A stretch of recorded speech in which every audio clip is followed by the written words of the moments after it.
하박국 2장 1절로 8절까지의 말씀 교도하도록 하겠습니다. 내가 내 파수하는 곳에 서며 성루에 서리라. 그가 내게 무엇이라 말씀하실는지 기다리고 바라보며 나의 질문에 대하여 어떻게 대답하실는지 보리라 하였더니 여호와께서 내게 대답하여 이르시되 너는 이 묵시를 기록하여 판에 명백히 새기되 달려가면서도 읽을 수 있게 하라. 이 묵시는 정한 때가 있나니 그 종말이 속히 이르겠고 결코 거짓되지 아니하리라. 비록 더딜지라도 기다리라. 지체되지 않고 반드시 응하리라. 보라, 그의 마음은 교만하며 그 속에서 정직하지 못하나 의인은 그의 믿음으로 말미암아 살리라. 그는 술을 즐기며 거짓되고 교만하여 가만히 있지 아니하고 스울처럼 자기의 욕심을 넓히며 또 그는 사망 같아서 족한 줄을 모르고 자기에게로 여러 나라를 모으며 여러 백성을 모으나니 그 무리가 다 속담으로 그를 평론하며 조롱하는 시로 그를 풍자하지 않겠느냐. 곧 이르기를 화 있을진저 자기 소유 아닌 것을 모으는 자여 언제까지 이르겠느냐. 볼모 잡은 것으로 무겁게 짐진 자여 너를 억누를 자들이 갑자기 일어나지 않겠느냐. 너를 괴롭힐 자들이 깨어나지 않겠느냐. 내가 그들에게 노력을 당하지 않겠느냐.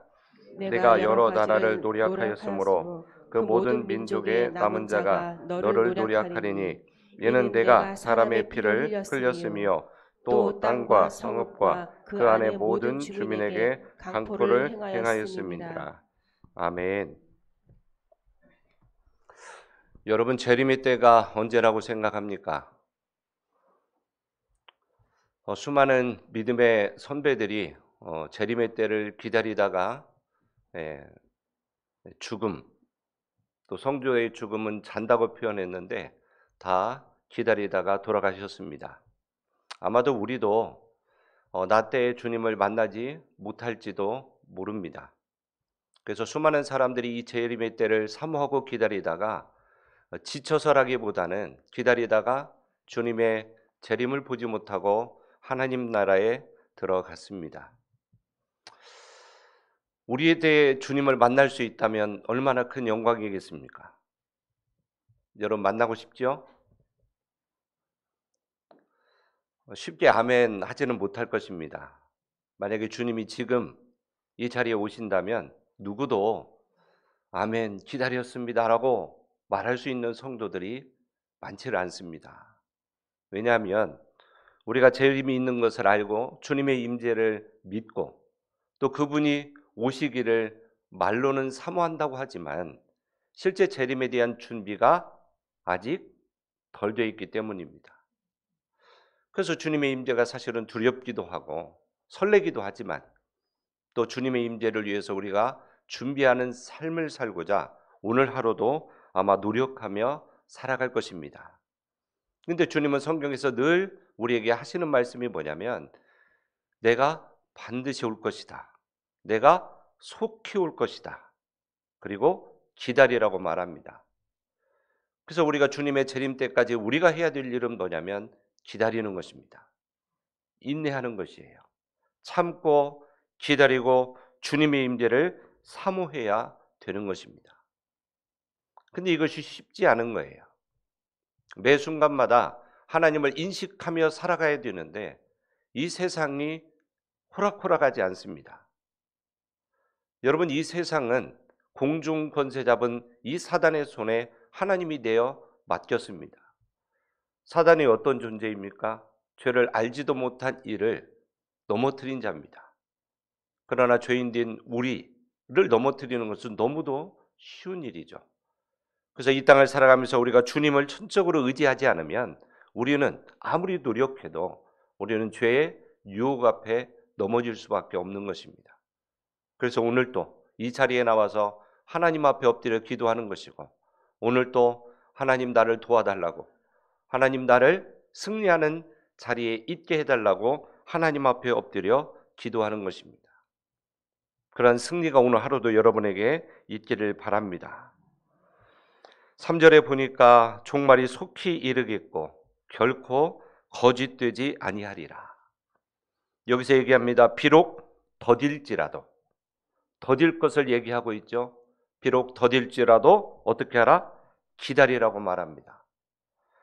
지체되지 않고 반드시 응할 것이라고 말씀하고 있는 것입니다. 오늘 하박국 선지자가 1절에 보니까 나의 질문에 대하여 하나님께서 어떻게 응답하실지 내가 한번 보겠다라고 말씀하고 있습니다. 여러분, 어떻게 이걸 보면 하나님 앞에 기도하고 그 기도가 어떻게 응답하시는지를 내가 기다리겠다라는 그런 뉘앙스로 보여지지만 사실은 하박국 안에 하나님을 향한 오해가 있었습니다.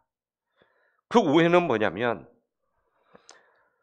하나님께서 어떻게 살아계시고 하나님께서 의인의 하나님이 되시고 그리고 의인을 보호하시는 그 하나님께서 어떻게 이방의 악한 자인, 다시 말하면 이방 나라인 바벨론에 의해서 하나님의 선택한 백성인 유다 백성을 심판하실 수 있느냐는 것입니다. 어떻게 착한 사람을 악한 사람에게 맡겨서 이 착한 사람이 핍박을 받게 하느냐는 그러한 질문이었습니다. 그러면서 자기의 질문은 옳은데 하나님의 응답이 어떤지 한번 보겠다는, 어떻게 보면 잘못된 의도, 하나님을 잘 알지 못하고 또 하나님의 그 큰 섭리를 깨닫지 못하고 하는 질문이었습니다. 여러분, 그러한 질문인데도 불구하고, 그러한 기도 제목인데도 불구하고 하나님이 응답하여 주신다는 것입니다. 여러분, 내가 하나님 앞에 기도할 때 다 옳은 것, 그것도 기도해야 되지만 때로는 그렇지 않은 부분까지도 하나님 앞에 아릴 때가 있습니다. 그럼에도 불구하고 하나님은 우리에게 응답하시는 분입니다. 여러분이 가지고 있는 인생의 허다한 문제를 가지고 하나님 앞에 나아가는 것, 이것이 중요한 것입니다. 그리고 하나님께서 응답하실 때 옳으면 응답해 주시고 그렇지 않으면 하나님의 때로는 책망, 때로는 교훈을 통하여 내 마음을 바꾸면 되는 것입니다. 하나님의 응답이 무엇이었습니까? 2절에 있습니다. 여호와께서 내게 대답하여 이르시되 너는 이 묵시를 기록하여. 여러분, 이 묵시는 하나님께서 하신 말씀입니다. 그리고 이 묵시는 분명히 하박국이 본 바가 된 말씀이었습니다. 하나님께서 그에게 들려준 그 말씀을 사람들이 달려가면서도 읽을 수 있게 하라는 것입니다. 여러분, 우리에게 주신 말씀은 나만을 위해서 주신 말씀이 아닙니다.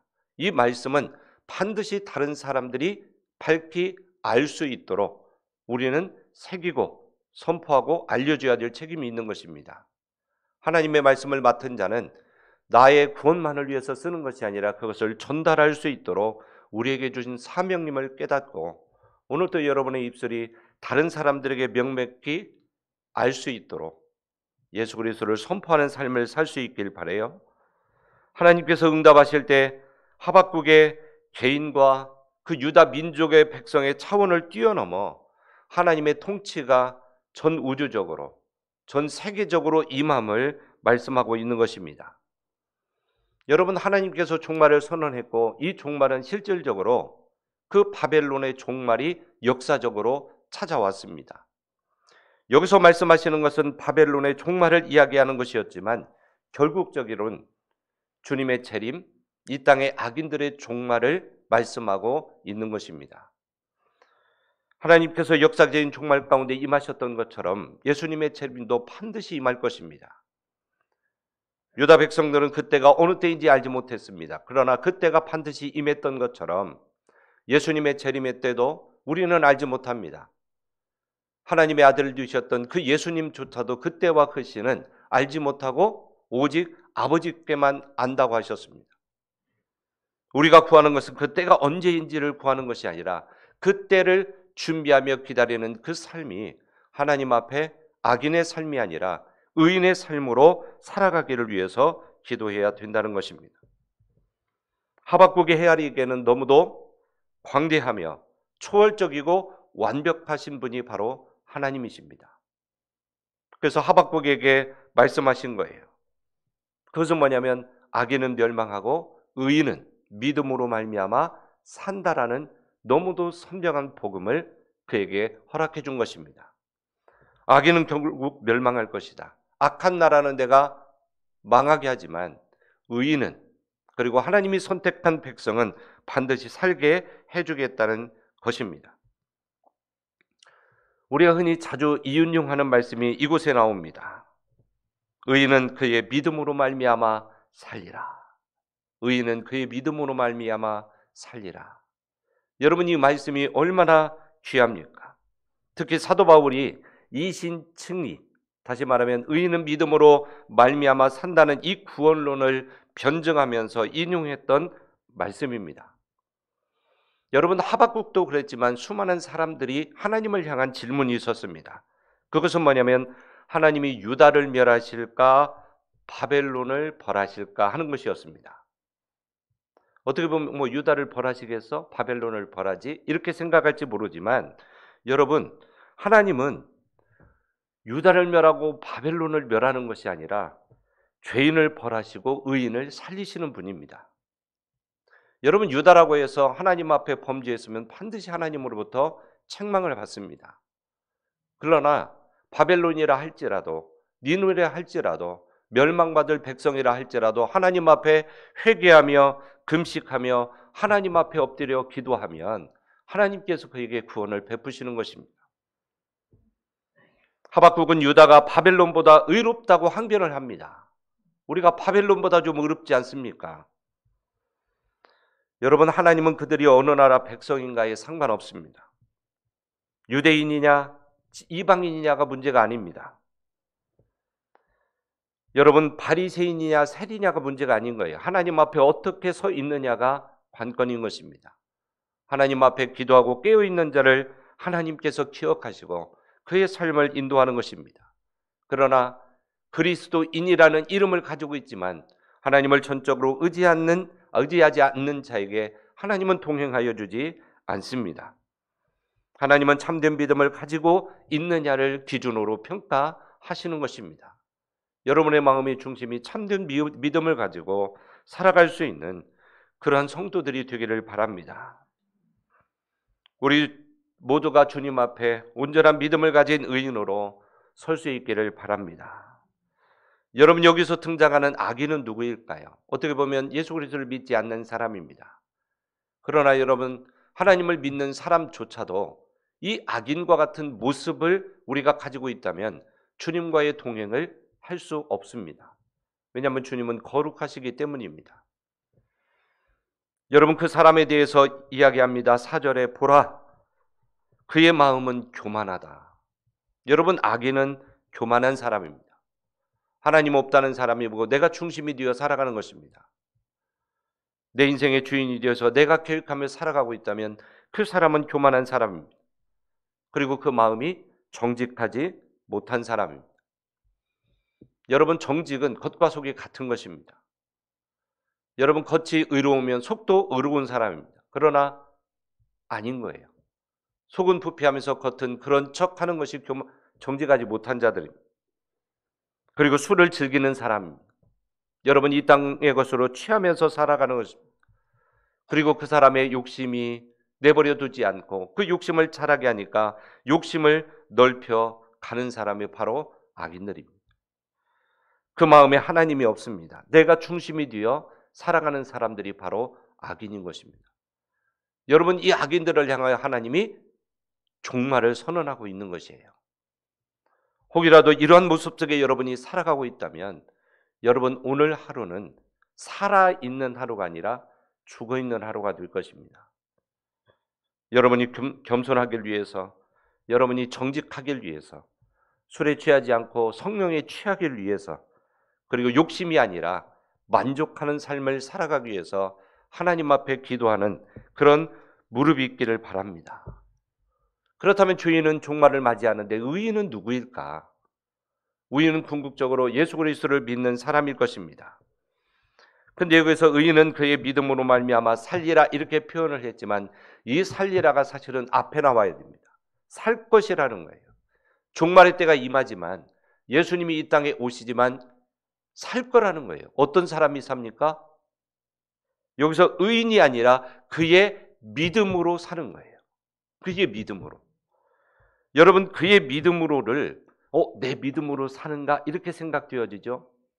근데 70인역의 번역을 보면 이 나의 믿음으로가 어떻게 표현이 되냐면 나의 신실함을 인하여, 나의 신실함을 인하여 살 것이라고 말합니다. 그럼 여기서 나의 신실함이 누굽니까? 하나님의 신실함이에요. 여러분, 내가 예수님 믿어도 내 믿음으로 산다, 이거 뭐 틀린 말은 아니지만 여러분, 맞지는 않습니다. 하나님의 신실함 때문에 내가 산다는 것이에요. 그래서 의인의 믿음은 내가 주님을 믿어요 하면서 결심하는 그 믿음이 아니라 하나님의 신실함에 자기 자신을 의탁하는 거예요. 이 믿음을 내 것으로 하나님 앞에 구원을 이루는 것이 아니라 하나님이 주신 그 믿음 앞에 내가 의탁하고 그분을 전적으로 신뢰하고 내 것으로가 아니라 하나님의 것으로 나를 구원하심을 믿고 주님이 내 안에, 내가 주님 안에 거하는 것, 이것으로 말미암아 살고 그 사람이 의인이라는 것입니다. 여러분 자신의 모든 것, 즉 영혼, 육체, 때로는 지정의, 이 모든 것들을 다 내려놓고 신실하신 주님께 자신을 그대로 맡기고 의지하는 믿음이 여기서 말하는 자기 믿음으로 말미암아 산다는 것입니다. 여러분 이런 믿음을 소유할 수 있길 바랍니다. 내 믿음을 공부하기 위해서 이 믿음을 지켜야 되는데 이것이 아니라 하나님의 신실함에 오늘 또 의지하고 그분의 뜻에 따라 순종할 수 있는 믿음을 달라고 끊임없이 일어나는 순간순간 불어닥치는 그 선택의 기로에 섰을 때 하나님을 의지하고 말씀을 의지하고 겸손하게 주님의 뜻을 구하며 선택하며 살아가는 삶이 바로 의인된 삶이고, 그런 하루가 오늘 또 살아내는 삶, 하나님께서 인정하는 하루가 될 것입니다. 여러분 마르틴 루터가 종교 재판에 회부됐습니다. 여러분 말이 종교 재판이지 마녀 사냥이었습니다. 불에 대해서 항가하며 하나님 앞에 섰을 때 부패한 많은 사람들이 그를 죽이려 했습니다. 그때 하나님 앞에 외쳤던 것이 뭐냐면 내 주는 강한 성이요 방패와 병기 되신다는 것이었습니다. 여러분 이것이 하나님을 의탁하는 거예요. 여러분 주변에 불어닥친 많은 폭풍 앞에 한 번만 고백하면 된 일이었는데 하나님을 의탁하며 하나님의 말씀대로 순종하며 살아가는 것입니다. 그러면서 이런 기도를 했습니다. 하나님, 제가 지금 이곳에 서 있습니다. 이 종교 재판 가운데 서 있다는 거죠. 저는 아무것도 할 수 없습니다. 하나님 나를 도와주소서. 온전히 하나님을 의탁하고 내 주가 강한 성이 되시고 나의 방패와 병기가 되심을 하나님 앞에 선포하고 사람들 앞에 선포하고 하나님을 의지했을 때 하나님이 그를 의로운 사람을 통하여 그 종교 재판으로부터 구하게 된 것입니다. 여러분 이런 고백, 이런 기도가 여러분 앞에 있길 바랍니다. 세상과 타협하지 않고 하나님, 내가 이 세상 가운데 있지만 나는 아무것도 할 수 없지만 주님 나를 도와주세요 라고 기도할 때 하나님은 하박국에게 응답해 줬던 것처럼 의인은 나의 믿음으로 말미암아 살리라. 하나님의 신실함으로 말미암아 내가 너를 지킴으로 말미암아 네가 살 것이다라는 그 고백이 여러분에게 들리는 삶, 그리고 그런 하루가 되어지기를 주님의 이름으로 축복합니다.